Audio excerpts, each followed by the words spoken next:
Hi. எப்போவுமே பொங்கல், இட்லி, தோசை இந்த மாரி சாப்பிட்றத விட ஒரு வித்தியாசமா மேக்ரோனி பண்ணி சாப்பிட்லாமா? அதுக்கு நான் 1 கப் மேக்ரோனி எடுத்திருக்கேன். அதில் 2 கப் தண்ணி ஆட் பண்ணி நல்லா ஒரு 10 நிமிஷம் போல் வேக வச்சு எடுத்துப்பேன்.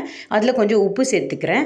ஸோ தட் அது நல்லா சாஃப்ட் ஆகிற வரைக்கும் நல்லா வேக வச்சுக்கலாம். அது இருக்கட்டும். சைடில் ஒரு பவுலில் நான் ஒரு 10லேருந்து 15 கேஷ்யூஸ் எடுத்துக்கிறேன். அதோட கொஞ்சமாக பெப்பரு காரத்துக்கு, அதுக்கப்புறம் 2 பல்லு பூண்டு எடுத்திருக்கேன். அதுக்கப்புறம் ஒரே ஒரு காஞ்ச மிளகாவை காரத்துக்கு நம்ம யூஸ் பண்ணிக்கலாம். அப்படி இல்லைனா நீங்கள் சில்லி ஃப்ளேக்ஸ் கூட யூஸ் பண்ணிக்கலாம். இதோட கொஞ்சமாக தண்ணி சேர்த்துக்கோங்க. ஏன்னா இது எல்லாத்தையும் நம்ம பேஸ்ட்டாக அரைக்க போகிறோம் மிக்சியில். ஸோ இப்போ நம்ம மிக்சி பவுலில் அதை ட்ரான்ஸ்ஃபர் பண்ணிவிட்டு நல்லா பேஸ்ட்டாக அரைச்சிக்கலாம். அதுக்கப்புறம் ஒரு கடாயில் ஒரே ஒரு ஸ்பூன் எண்ணெய் போதும். இது ஒரு ஹெல்த்தி டயட் பிரேக்ஃபாஸ்ட் இல்லை டின்னர் இல்லை லஞ்சுக்காக கூட நம்ம யூஸ் பண்ணிக்கலாம்.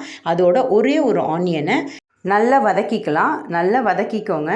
அதுக்கப்புறம் நம்ம பேஸ்ட்டாக அரைச்சி வச்சுருக்கிற அந்த முந்திரி, பெப்பர், காஞ்ச மிளகா, பூண்டு இது எல்லாத்தையும் நல்லா பேஸ்ட்டாக அரைச்சதை நம்ம இதோட ஆட் பண்ணிக்கலாம். இப்போது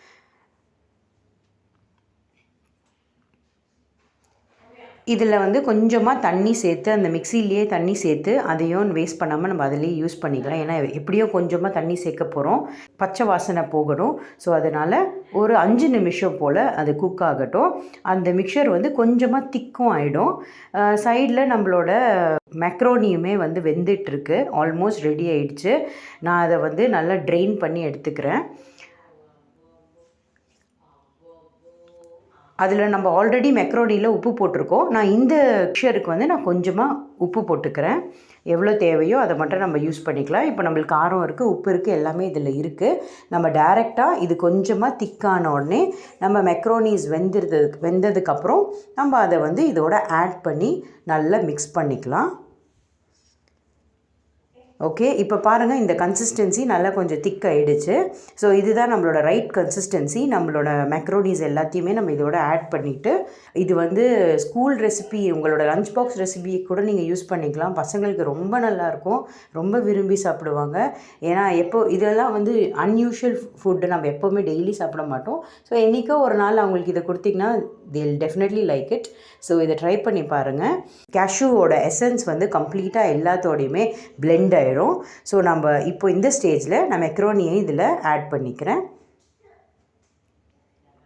இப்போது நல்லா இதை ஃபுல்லாக நல்லா கிளறி விட்டு எல்லா மெக்ரோனிக்குள்ளேயுமே அந்த மிக்சர் ஆட் ஆகிற அளவுக்கு நம்ம நல்லா கிளறி விட்டுக்கலாம்.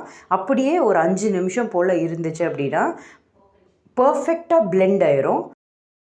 இட்டாலியன் ஸ்டைல் கேஷ்யூ மெக்ரோனிஸாக நம்ம சாப்பிட்லாம்.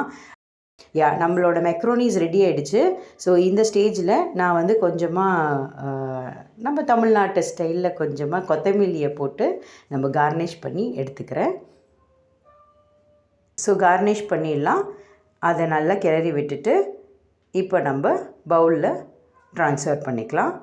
நல்ல சூடாக இதை டைரெக்டாக நம்ம சாப்பிட்டுக்கலாம். நம்மளுக்கு சாஸ் வேணும்னா ஆட் பண்ணிக்கலாம். அப்படி இல்லைனா இதுலேயே எக்ஸலண்ட்டான பிளெண்டட் சாஸ் நம்மளே ரெடி பண்ணியிருக்கோம், which will be so nice.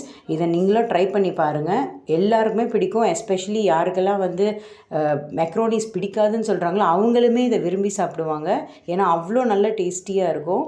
இதோடு நீங்கள் வேணும்னா கேப்சிகம், ஸ்வீட் கார்ன்ஸ் இதெல்லாம் கூட நீங்கள் ஆட் பண்ணிக்கலாம். அதுவுமே நல்ல டேஸ்ட் தரும்.